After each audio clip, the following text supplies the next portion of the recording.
You are welcome to one of our crochet beginners classes at Woven by Abike.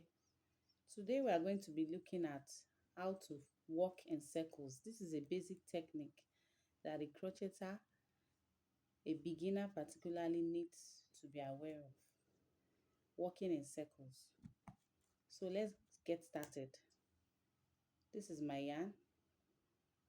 This is the tail end of my yarn. I've formed my slip knot. Form your slip knot as well. Insert your hook and pull.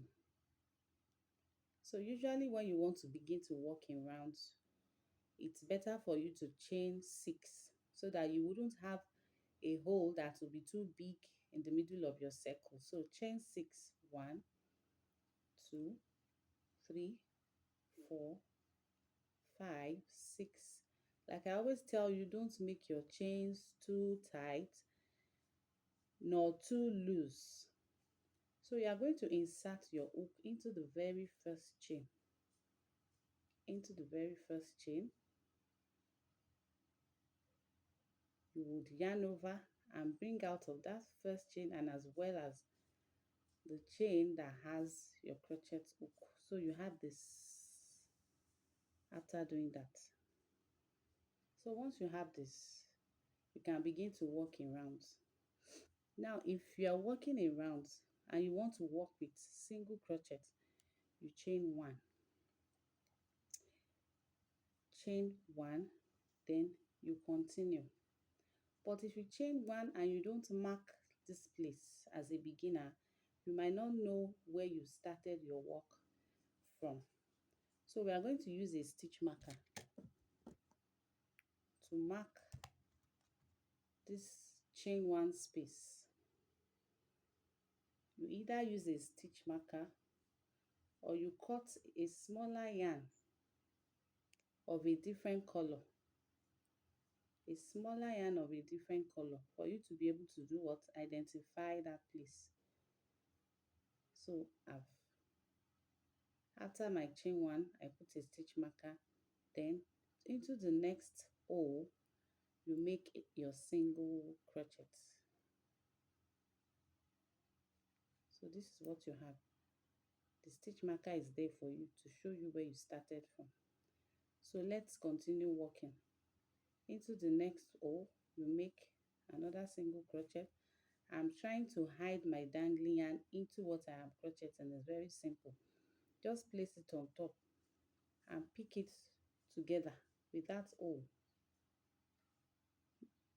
Just go into the next hole, yarn over. You can see I've picked that dangling yarn like that. Pull out. I have formed another single crochet. Into the next hole, I picked my dangling yarn as well. Yarn over, pull out.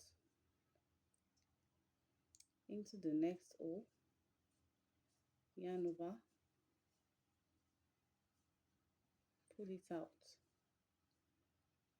Then we have one more hole there. Then into the last hole, yarn over, pull it out. You can see that I've been able to hide my dangling yarn to a considerable degree. Now I want to end that row. How do I end it? Remove your stitch marker and insert your hook into that chain 1 that you made. Insert your hook into that chain 1 space and you form a slip stitch. Form a slip stitch there. Slip stitch. Slip stitches. This is how you form a slip stitch. Insert your hook into that chain 1 space. Yarn over. Pull into that loop that is on your hook. There you have formed a slip stitch. You have your circle here. You can you all see. I would also send the written pattern for you if the video is not clear enough. So that is how to walk in circles. Thank you very much.